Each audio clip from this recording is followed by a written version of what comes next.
আমি এটা two dimension দিয়ে এটা লিখছিলাম। এটা থ্রি ডাইমেনশনে তাই কিউ ভেক্টর মানে এই ওয়াই নিচে জেড সব দুটো ডাইন পাশে যা আছে আছে সেটা আই ব্র্যাকেট সব তাহলে ওয়াই এর সব কিছু আই এর সাথে সিউ আই এর সাথে স্যার আর জেড সাথে আছে ভি আর জেড সাথে এর সাথে কম্পারিজন ঠিক হবে ভাবে এর সাথে আছে ডব্লিউ এর সাথে আছে ডব্লিউ বুঝলে এখানে মান রাখতেছি কিউ তে এক্স এর সাথে কিউর মধ্যে কি আছে এক্স ওয়াই জেড টি আছে এক্স এর সাথে কি করছি তুমি যে এক্স স্কয়ার এর মধ্যে 2x হবে আর এর x নাই দিয়ে 0 এর x নাই দিয়ে 0 সিগমা এর সাথে কি করলে n y equal to 1 আর y square equal to 1 n y নাই 0 ঠিক আছে কোন এর সাথে কি করছি n z নাই 0 n z equal to 1 n z square equal to 2z বুঝছো এইভাবে করছি বুঝছো ডিফারেন্সিয়েশন এই ডিফারেন্সিয়েশন বুঝছো এটা আমরা প্রমাণ করছি কিছু কিভাবে আসে আমরা চলন রেন্ডে কিন্তু আসে এটা আমরা পিছনে প্রমাণ করছি সেটা কিছু আছে এই চলন যেটা প্রমাণ করছে সেই সূত্রে পাঠাই দিচ্ছি জি স্যার আমি এই ডেল মান পাঠাইছি ডেল বাই ডেল এক্স এর মান ডেল মান পাঠাইছি ডেল কি বাই ডেল ওয়াই মান পাঠাইছি ডবল মান দিছে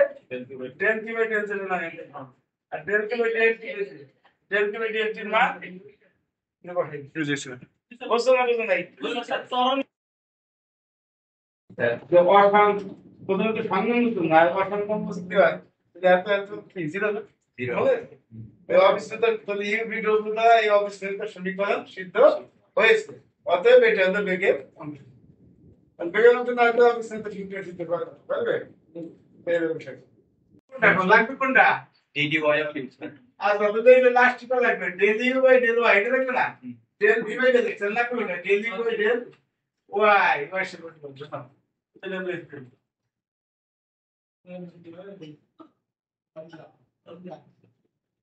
e by z y বুঝছো y সবে কিছু zx কিনা মাইনাস z x ওকে জি স্যার বুঝছো আচ্ছা তুই লেভেল দিছে del x আর শূন্য এটা তো গুণন করতেছি এখন তো একই বিলাস জি স্যার ও গুণন করতে এটা তো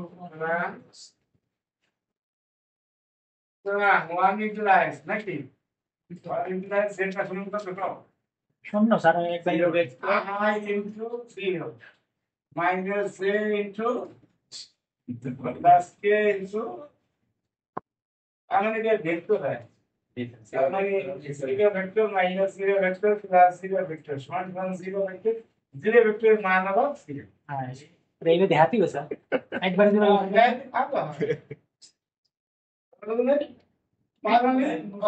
স্যার লাস্টে ব্যাখ্যাটাও করে দেন স্যার এই কি ধরনের কাজ করলে কি হয় কাল শূন্য হলে ধরে না তাই এডি ব্লিংস মানে ঘুমায় না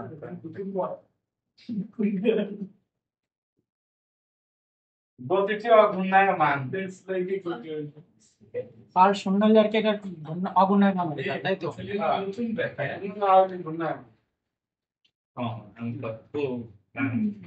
অনেকদিন পরে আজকে একটু ভালো অঙ্ক করা হয়েছে তাই না অঙ্ক তো পড়াই গিয়ে ফেলিস তো কি